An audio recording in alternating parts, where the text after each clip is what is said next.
నేను ఈ మధ్య పత్రి గారి యొక్క ఒక సందేశం విన్నాను. ఆయన ఏం చెప్పారంటే, పునరపి జననం, పునరపి మరణం, అది కాదు జీవితం అని చెప్పి శంకరాచార్య వారు చెప్పారని చెప్పారు. పునరపి జననం, పునరపి మరణం, అది కాదు జీవితం అన్నారు. సాధారణంగా మనం ఏమనుకుంటామంటే, పునరపి జననం, పునరపి మరణం ఉండకూడదు అంటే జన్మ లేని స్థితికి మనం చేరుకోవాలి అనేటువంటి భావంతో ఉన్నాం. కానీ సారు ఈ పునరపి జననం, పునరపి మరణం అన్నదానికి మరొక అర్థాన్ని కూడా చెప్పారు. ఏమిటంటే, నువ్వు ఈ భూమి మీదకి వచ్చి ఒక జన్మంతా జీవించి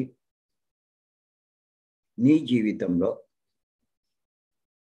ఏమీ నేర్చుకోకపోతే నువ్వు మళ్ళా ఆ విషయాలు నేర్చుకోవడానికి మళ్ళా తిరిగి జన్మించవలసి వస్తుంది. అంటే నువ్వు తీసుకున్న జన్మని వృధా చేసుకున్నావు. మళ్ళా దానికోసం పునరపి జననం, మరణిస్తూ ఉంటావు, మళ్ళా జన్మిస్తూ ఉంటావు అని చెప్తూ ఒక ఉదాహరణ మనకు అర్థమయ్యే రీతిలో చెప్పారు పత్రిక. ఏమిటంటే, నువ్వు 5వ క్లాస్ చదువుతున్నావు, ఫెయిల్ అయిపోయావు. ఎప్పుడైతే ఫెయిల్ అవుతావో నువ్వు 6వ క్లాసులోకి వెళ్ళలేవు. నువ్వు మళ్ళా 5 చదవాలి. అంటే నీకు 1 సంవత్సరం వృధా అయిపోయింది, మళ్ళా చదవాలి. అలాగే జన్మ తీసుకుని నువ్వు నేర్చుకోకపోతే నువ్వు మళ్ళా ఇంకో జన్మ తీసుకోవాలి దానికోసమే. అదే పునరపి జననం, పునరపి మరణం, పునరపి జననం. అలా ఎన్ని జన్మలు నువ్వు వృధా చేస్తావు? పత్రిక చెప్పింది అది.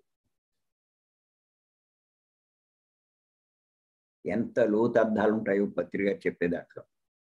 ఒక్కొక్కసారి వింటే మనకి ప్రతి సందేశంలో ఒక్కొక్క అర్థం, ఒక్కొక్క సందేశం మనకి తెలుస్తూ ఉంటుంది. నాకు కొంచెం ఆశ్చర్యం వేసింది. ఇది అంతకుముందు నాకు కూడా అంత అవగాహన లేదు దీని గురించి. అంచేత మనం ఈ జన్మ తీసుకున్నాం. ఈ జన్మ మనం చేసుకున్న ప్రణాళిక ప్రకారమే తీసుకున్నామని అంటాం.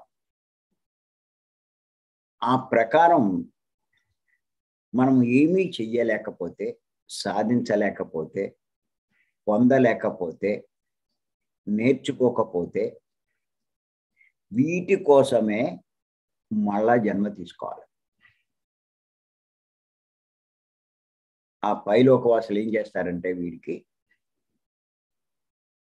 నువ్వు ఎందుకు వెళ్ళావు, ఏం చేసుకొచ్చావు,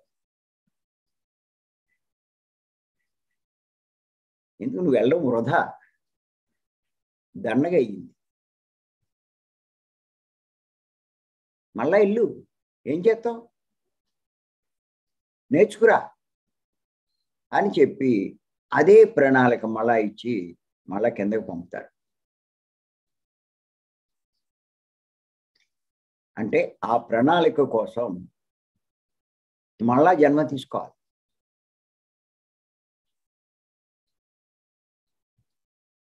ఎవరైతే ఆత్మజ్ఞానం కోసం ధ్యానం అన్న విషయం తెలుసుకుని ఆ ఆత్మజ్ఞానం పొందే ప్రయత్నం చేస్తూ ఉంటారో వాళ్ళకి పునరపి జననం అన్నది ఉండదు.